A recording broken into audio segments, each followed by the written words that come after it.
கனவுகளும்.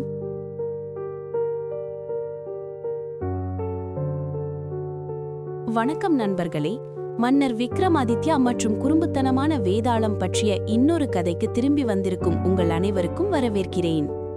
இன்றைய புதிர் பசி, கனவுகள் மற்றும் நேர்மை பற்றியது. கதைக்குள் நுழைவோம். ஒரு அமைதியான இரவில் சந்திரனின் மெதுவான ஒளியில் மன்னர் விக்ரமாதித்யா மீண்டும் வேதாளத்தை தனது தோளில் சுமந்தார்.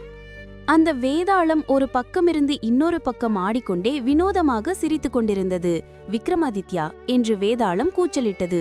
நான் உனக்கு இன்னொரு கதையை சொல்கிறேன். அதில் ஒரு புதிர் மறைந்திருக்கிறது. விதி உனக்கு தெரியும். உனக்கு பதில் தெரிந்தும் அமைதியாக இருந்தால் உன் தலை வெடிக்கும். ஆனா நீ பேசினா நான் என் மரத்துக்கு திரும்பி பறந்து விடுவேன். அதனால கவனமா கேளு.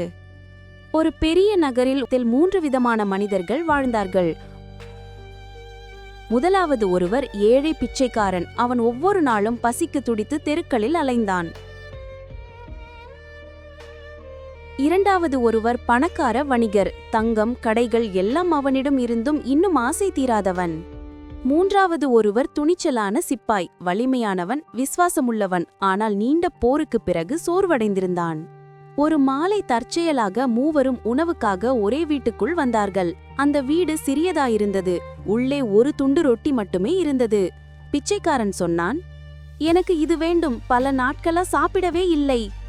வணிகர் எதிர்த்தான், இது எனக்கே உரியது, நான் இதுக்கு பணம் கொடுக்கிறேன், நான் அதுக்கு தகுதியானவன். சிப்பாய் சொன்னான், எனக்கு இது தேவை, நாட்டை காக்க வலிமை தேவை, அதுக்கு ரொட்டி அவசியம். அவர்கள் நீண்ட நேரம் வாக்குவாதம் செய்தார்கள். சோர்வடைந்து முடிவாக தீர்மானித்தார்கள், இன்னைக்கு யாரும் சாப்பிடக்கூடாது, நாம் எல்லாரும் தூங்குவோம். யாருடைய கனவு பெரியதாயிருக்கும் அவனுக்குத்தான் காலையில ரொட்டி கிடைக்கும். அன்று இரவு மூவரும் தூங்கச் சென்றார்கள். அவர்கள் கனவில் மூழ்கிய போது கனவுகளின் தெய்வம் அவர்களை வந்தடைந்தது. காலை வந்ததும் அவர்கள் தங்களுடைய கனவுகளை பகிர்ந்தார்கள்.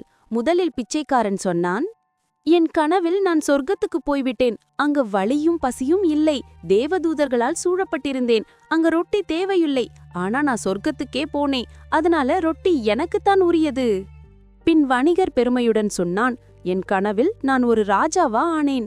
தங்க சிம்மாசனத்துல உட்கார்ந்திருந்தேன். அரசனுக்கு முதலில் சாப்பாடு வரணும். அதனால ரொட்டி எனக்கே உரியது.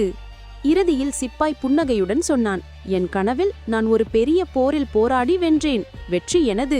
ஒரு போர் வீரனாக எனக்கு வலிமை தேவை. அதனால ரொட்டி எனக்குத்தான் உரியது. அங்கிருந்த மக்கள் எல்லாரும் குழப்பமடைந்தார்கள். ஒவ்வொருவரின் கனவும் பெரியதாயிருந்தது. யாருக்குத்தான் ரொட்டி கிடைக்கணும் என்று யாருக்கும் புரியவில்லை. அப்போது வேதாளம் சிரித்துக்கொண்டு சொன்னது, சொல் விக்ரமாதித்யா, உண்மையில் ரொட்டிக்கு யார் தகுதியானவர்? மன்னர் விக்ரமாதித்யா சிரித்து பதிலளித்தார், பிச்சைக்காரன் சொர்க்கம் பற்றி சொன்னான்.